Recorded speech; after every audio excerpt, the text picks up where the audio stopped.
Querida Marie, esta guerra ha terminado para mí. No siento remordimientos, he visto demasiado horror.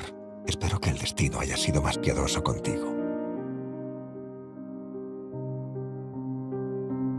Nuestro tiempo en la Tierra es breve y el mío ha estado colmado de tanta alegría que solo siento agradecimiento por tales bendiciones, en especial por lo maravillosa que hiciste mi vida.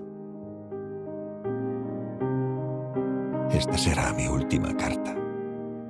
Vivo mis últimas horas y solo un milagro puede salvarme. Un tribunal militar me ha declarado culpable por la muerte de un oficial. No era mi intención matarlo.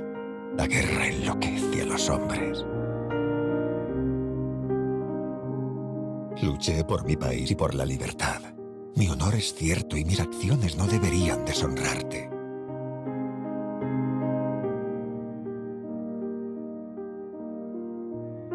Al dejar este mundo solo lamento una cosa.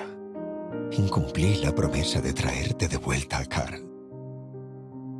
Espero que encuentres el modo de perdonarme, puesto que es voluntad de Dios separarnos en la tierra. Espero que volvamos a vernos en el cielo.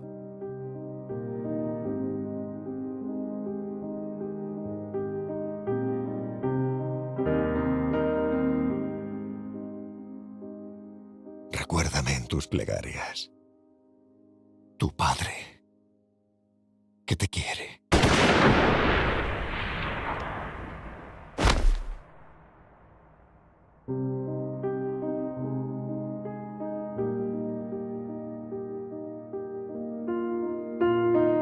Aunque hace mucho que sus cuerpos volvieron a ser polvo, su sacrificio todavía pervive.